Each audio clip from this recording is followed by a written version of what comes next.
আজকে বাংলাদেশ গরিবরা শুধু গরিব হয়, ধনীরা ধনী হয়। আজকে জালেমরা আঙ্গুল ফুলে কলা গাছ হয়। হাজারো নির্দোষ মানুষ, আজকে নির্দোষ মানুষগুলি জেলখানায় ধুকে ধুকে মরছে, ফাঁসির রশিদে ঝুলছে। আর হাজারো বড় বড় অপরাধী তারা রাস্তায় বুক ফুলিয়ে হাঁটবে। এই বাংলাদেশের জন্য আমরা আন্দোলন করি নাই, এই বাংলাদেশের সম্মান করি নাই। আজকেও এক মুঠা খাদ্যের জন্য বাংলাদেশের মানুষ ডাস্টবিনে কাঠ কুকুরের সাথে লড়াই করবে। আজকেও খাদ্যের জন্য আমাদের মা বোনেরা তাদের বাচ্চাকে বিক্রি করে দিবে। আজকেও খাদ্যের জন্য আমাদের সন্তানরা আত্মহত্যা করবে। এটা বাংলাদেশের মানুষ দেখতে চায় নাই। আজকে আমার মা বোনকে ধর্ষণ করার পরে তাদের হত্যা করা হবে। আজকে বাংলাদেশের মানুষের মা বোনদের চেহারার মধ্যে এসিড নিক্ষেপ করে রক্ত করা হবে। এই বাংলাদেশ আমরা দেখতে চাই নাই। আমরা দেখতে চাই নাই পরের গোলামি, আমরা দেখতে চাই নাই ভারতের হস্তক্ষেপ। আজকে বাংলাদেশ আমাদের, বাংলাদেশ বাংলাদেশ নয়, স্বাধীন বাংলাদেশ নয়। গোটা বাংলাদেশকে ভারত কন্ট্রোল করে, এই ভারতের আগ্রাসী গোষ্ঠী আজকে বাংলাদেশকে কন্ট্রোল করার জন্য, গোলামি করার জন্য তারা চেষ্টা করতেছে। আমরা গোলামির জিনজিকে ছিন্ন করে স্বাধীন হতে চাই, মুক্ত হতে চাই, মানুষের অধিকারকে বলিয়ে দিতে চাই। আজকের এই গণসমাবেশে এ পর্যায়ে প্রধান অতিথির মূল্যবান ভাষণ প্রদান করবেন ইসলামী আন্দোলন বাংলাদেশের সংগ্রামী সিনিয়র নায়েবে আমির, এ দেশে লাখো কোটি তৌহিদি জনতার আধ্যাত্মিক ও রাজনৈতিক রাবর, বৈষম্য বিরোধী এবং স্বৈরাচার বিরোধী আন্দোলনের মহানায়ক মুফতি সৈয়দ মোহাম্মদ ফয়জুল করিম শাইখে চরমনাই।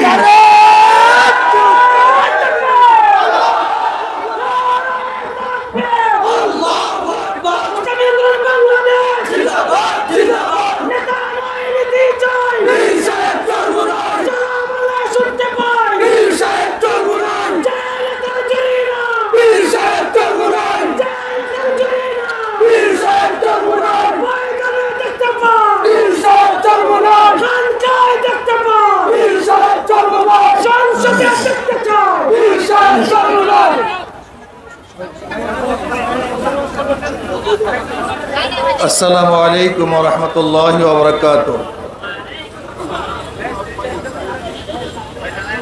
নাহমাদু ওয়া নুসাল্লি আলা রাসূলিহিল কারীম। আম্মা বাদ,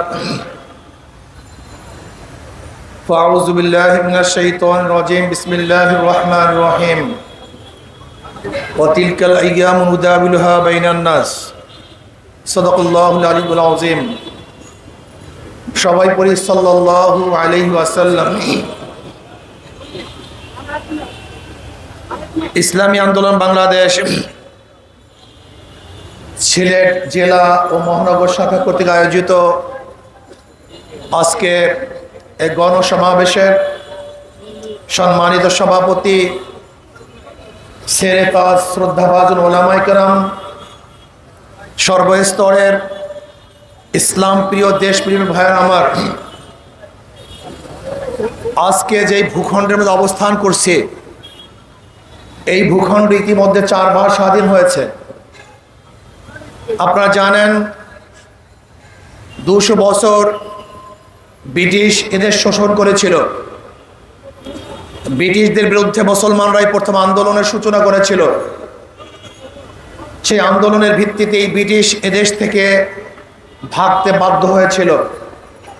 আমরা প্রথম স্বাধীনতা অর্জন করেছিলাম, ভেবেছিলাম এবার বৈষম্য দূর হবে, বৈষম্য থাকবে না। কিন্তু আমরা কি দেখলাম? সংখ্যাগরিষ্ঠ হিন্দুরা মুসলমানদের সাথে বৈষম্য করছে, তাদের অধিকার রক্ষা করছে না।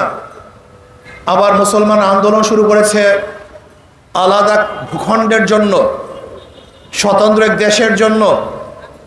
মুসলমানদের ইসলামের ভিত্তিতেই 47-এ আবারও আমরা একটা দেশ স্বাধীন করেছিলাম। সেই দেশের নাম পাকিস্তান। মনে রাখতে হবে যে পাকিস্তান স্বাধীন হয়েছিল একমাত্র মুসলমানদের কারণে, ধর্মভিত্তিক স্বাধীন হয়েছিল, অন্য কোনো কারণে নয়। কাজে দেশ মুসলমানদের দেশ, অধিকার সবার। সবাইকে মনে রাখতে হবে দেশ মুসলমানদের অধিকার সবার। রোড করেছে আমি, হাঁটার অধিকার সবার। প্রতিষ্ঠান করেছে আমি, পড়ার অধিকার সবার। যেরকম ঢাকা ইউনিভার্সিটি করেছে সলিমুল্লাহ সাহেব রহমতুল্লাহ আলাই, কিন্তু পড়ার অধিকার সবার। এই পাকিস্তান করেছিলাম আমরা, এখানে অধিকার সবার। কিন্তু মনে রাখতে হবে দেশ মুসলমানদের অন্য কাউন না, এটা মাথার মধ্যে রাখতে হবে। আমরা ভেবেছিলাম এবার বৈষম্য দূর হবে, মানুষ শান্তি পাবে, মুক্তি পাবে। কিন্তু আমরা কি দেখলাম? পশ্চিম পাকিস্তানের লোক পূর্ব পাকিস্তানের সাথে বৈষম্য করছে, অধিকার দিচ্ছে না, এদেশের মানুষ স্বাধীন না, পরাধীন। আবার আমরা আন্দোলন করলাম, সংগ্রাম করলাম, আমরা 71-এ বাংলাদেশ নামে একটা দেশ স্বাধীন করলাম। এবার ভেবেছি বৈষম্য দূর হয়ে যাবে, গরিব দুঃখী মেহনতি মানুষ, মিসকিন এতিম ঋষি কুলি চামার তাঁতি সবাই ভালো মতো বসবাস করতে পারবে, তাদের ন্যায্য অধিকার লাভ করবে। শিক্ষা চিকিৎসা বস্ত্র অন্ন এবং গৃহের ব্যবস্থা হবে। কিন্তু আমরা কি দেখলাম? আজকে বাংলাদেশের স্বাধীনতার বয়স 53 বছর, মানুষের অধিকার ফিরে পায় নাই, মানুষ মুক্তি পায় নাই, মানুষ শান্তি পায় নাই, এখনো বৈষম্য চলতেছে। এর জন্য আবারও 2024 5ই আগস্ট এদেশের মানুষ আবার আন্দোলন করেছে, সংগ্রাম করেছে, বিপ্লব করেছে, জীবন দিয়েছে, বৈষম্য বিরোধী আন্দোলন করেছে। বৈষম্য থাকবে না, বাংলাদেশের যত নাগরিক আছে সবাই সাম্যতা অর্জন করবে, মানবিক মর্যাদা লাভ করবে, সামাজিক ন্যায় বিচার প্রতিষ্ঠিত হবে, যেখানে পুরুষের অধিকার থাকবে, মহিলাদের অধিকার থাকবে, মুসলমানদের অধিকার থাকবে, হিন্দুদের অধিকার থাকবে, ছাত্রদের অধিকার থাকবে, চাকরিজীবীদের অধিকার থাকবে, যেখানে অধিকার থাকবে শ্রমিকদের। যেখানে বাংলাদেশ আছে মাত্র 20-25 পরিবার গোটা বাংলাদেশের অর্থনীতিকে কন্ট্রোল করে। আজকে বাংলাদেশ গরিবরা শুধু গরিব হয়, ধনীরা ধনী হয়। আজকে জালেমরা আঙ্গুল ফুলে কলা গাছ হয়। হাজারো নির্দোষ মানুষ, আজকে নির্দোষ মানুষগুলি জেলখানায় ধুকে ধুকে মরছে, ফাঁসির রশিদে ঝুলছে। আর হাজারো বড় বড় অপরাধী তারা রাস্তায় বুক ফুলিয়ে হাঁটবে। এই বাংলাদেশের জন্য আমরা আন্দোলন করি নাই, এই বাংলাদেশের সম্মান করি নাই। আজকেও এক মুঠা খাদ্যের জন্য বাংলাদেশের মানুষ ডাস্টবিনে কাঠ কুকুরের সাথে লড়াই করবে।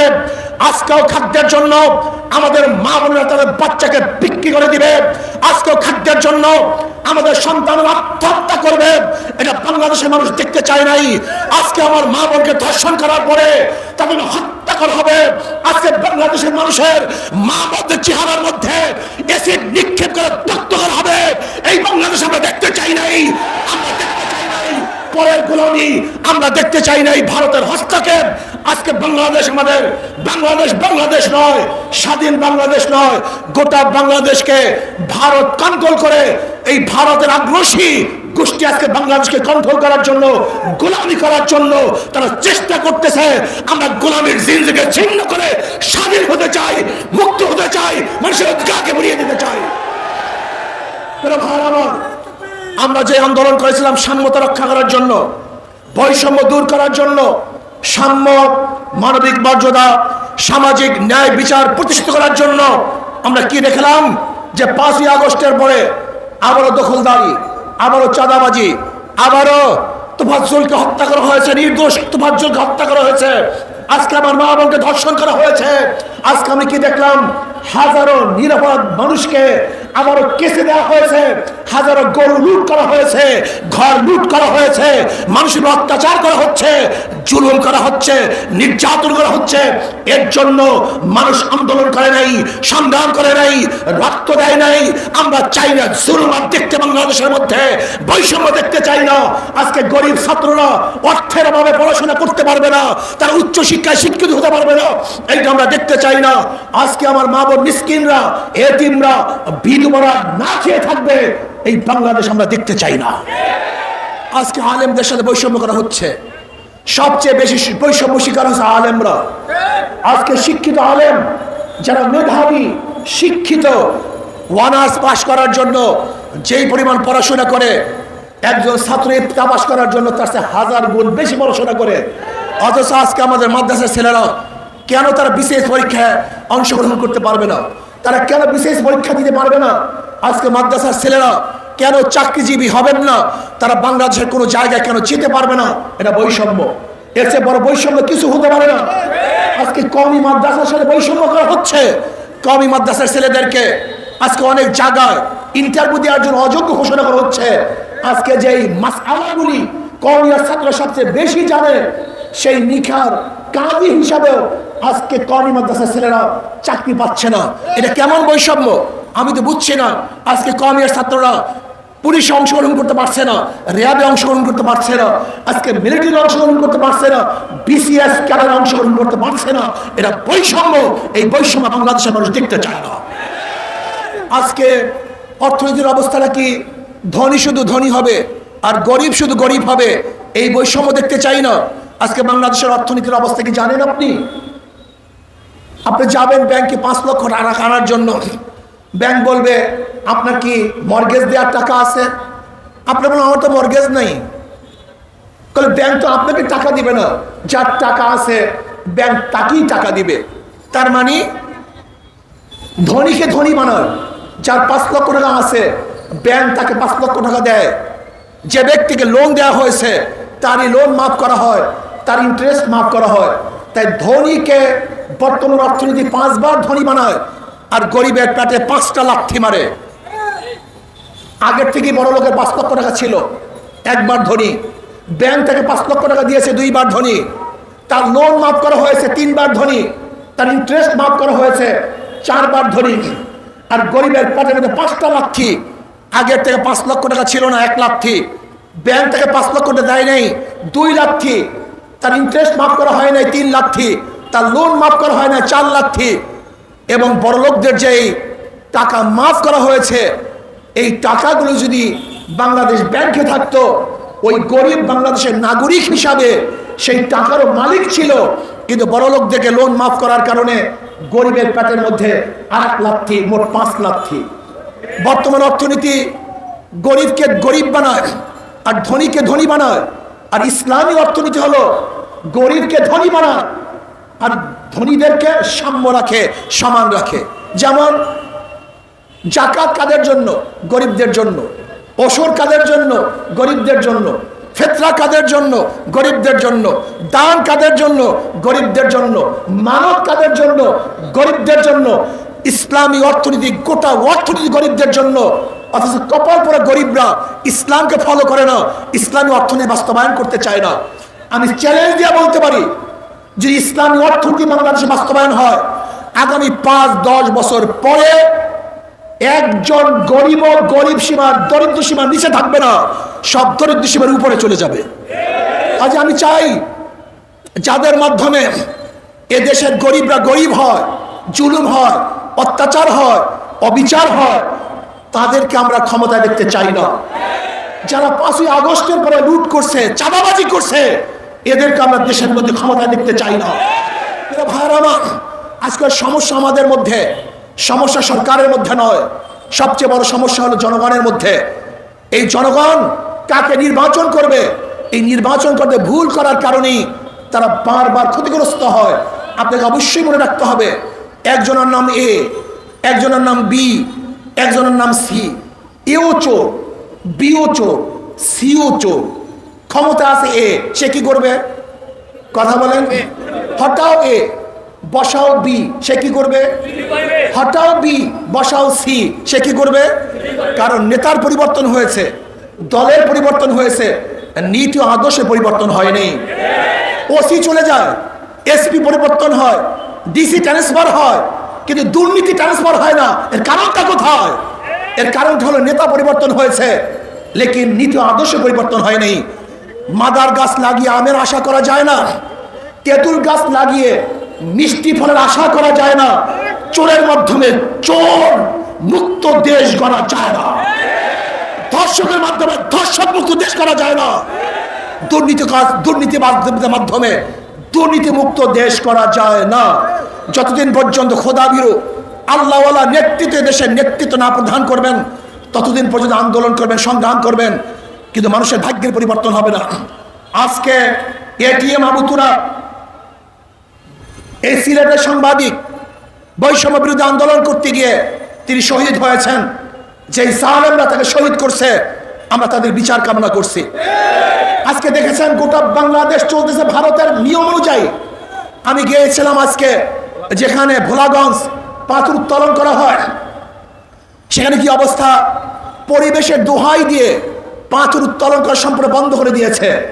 অথচ আমি দেখে আসছি অদূরই ভারতের মধ্যে, ভারতের সীমানার মধ্যে আমরা দেখেছি সেখানে বুমমিন করে, পাহাড়কে ধ্বংস করে সেখান থেকে পাথর উত্তোলন করে, তাতে পরিবেশ নষ্ট হয় না।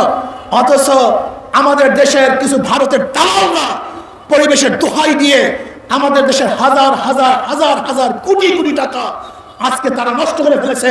অথচ বিদেশ থেকে, ভারত থেকে পচা পাথর আমি নিজে দেখে আসছি, যেখানে মাটি মাখা খুব পচা মানের পাথর, নিম্নমানের পাথর তারা নিয়ে আসছে। অথচ আমাদের দেশের খনিজ, আমাদের দেশের পাথর আমরা তুলতে পারছি না। আমি অন্তর্বর্তী সরকারকে বলবো, আমি মনে করি যারা পরিবেশের দোহাই দিয়ে পাথর উঠানোকে বন্ধ করেছেন, তারা এদেশের চিন্তা ভাবনা লালন করেন না, তারা ভারতের চিন্তা ভাবনা লালন করেন। তাদের মেজাজ মন এই দেশের মেজাজ মন নয়, তারা ভারতের মেজাজ এবং মন নিয়ে বসবাস করতেছেন। কাজে আমি অন্তর্বর্তী সরকারকে বলবো, অচিরেই আমাদের দেশের পাথর উঠাবার ব্যবস্থা করে দেন। হাজার হাজার লক্ষ লক্ষ গরিব আজকে ক্ষুধার্ত অবস্থা আছে। আপনার পত্রিকায় দেখেছেন আজকে ক্ষুধার তাড়নায় কয়েকদিন আগে এক পরিবার আত্মহত্যা করেছে। অথচ পাথর উত্তোলন করতে পারত, তারা আত্মহত্যা করতে হতো না। আমাদের হাজার হাজার কোটি কোটি টাকা বাংলাদেশে সেই হইতো, আমাদের দেশে বিদেশে পাচার হতো না। আজকে পাথর আমদানির নামে হাজার হাজার কোটি কোটি ডলার বিদেশে পাচার হয়ে যায়। এর জন্য আমি সরকারকে বলবো, পাথর উঠাবার ব্যবস্থা করে দেন। আজকে বৈষম্য বিরোধী আন্দোলন করতে গিয়ে যারা শাহাদাত বরণ করেছে, এদের অংশ মুসলমান, মুগ্ধ ইসলামী ছাত্র আন্দোলনের সদস্য ছিল। আপনারা দেখেছেন গতকালকে যুব আন্দোলনের এক ভাই শহীদ হয়েছে, গুলিতে আহত হয়েছিল, গতকালকে দুনিয়ার থেকে বিদায় হয়ে গেছে। হাজারো মানুষ শহীদ হয়েছে নাস্তিকদেরকে প্রতিষ্ঠিত করার জন্য নয়। আজকে শিক্ষার মধ্যে, শিক্ষা সিলেবাস সংস্কারের মধ্যে যে সমস্ত আবু সাহিদ সহ যে নাস্তিকদেরকে সদস্য হিসেবে নেওয়া হয়েছে, আমি অন্তর্বর্তী সরকারকে বলবো, যদি নাস্তিক এবং এদেশের মাটি ও মানুষের সাথে যারা সম্পৃক্ত নাই, ভিন্ন কোনো চিন্তা লালন করে, এমন কোন ব্যক্তিকে কোনো অবস্থাতেই শিক্ষা সিলেবাস সংস্কারে নেওয়া যাবে না, নিতে দেব না, মানি না, মানব না ইনশাআল্লাহ। কাজে আসুন আমরা দেশকে ইসলামী সাজাই, ইসলামী হুকুমাত কায়েম করার চেষ্টা করি। যে ইসলামী হুকুমাত কায়েম করি, তাহলে আমার মা বোনেরা ন্যায্য অধিকার ভোগ করবে, আমার মা বোনেরা ধনী হয়ে যাবে, আমাদের মা বোনেরা বড় শিক্ষিত হয়ে যাবে। এবং যদি ইসলামী হুকুমাত কায়েম করি, আমাদের সমস্ত গরিব ভাবনা, আমার গরিব মারা দরিদ্র সীমার উপরে চলে যাবে, যেখানে নির্যাতন থাকবে না, অবিচার থাকবে না, বৈষম্য থাকবে না, যেখানে আমাদের মধ্যে সাম্য, মানবিক মর্যাদা, সামাজিক ন্যায় বিচার প্রতিষ্ঠিত হবে। এর জন্য আসুন কাঁধে কাঁধ মিলিয়ে ৯২% মুসলমানদের দেশে ইসলামী হুকুমাত হবেই হবে, হওয়াই উচিত। এর ব্যতিক্রমে বাংলাদেশের জনগণ সহ্য করবে না, করতে পারে না ইনশাআল্লাহ। কাজে আসুন আগামীতে সবাই ঐক্যবদ্ধভাবে ইসলাম হুকুমাত কায়েম করার জন্য হাত পাকা প্রতীককে শক্তিশালী করবেন, ভোট দিবেন এবং ইসলামী আন্দোলন অন্তর্ভুক্ত হবেন, এই আশাবাদ ব্যক্ত করে আজকে এখানে বক্তব্য শেষ করছি। আমা আলাইনা ইল্লাল বালাগ। আল্লাহ।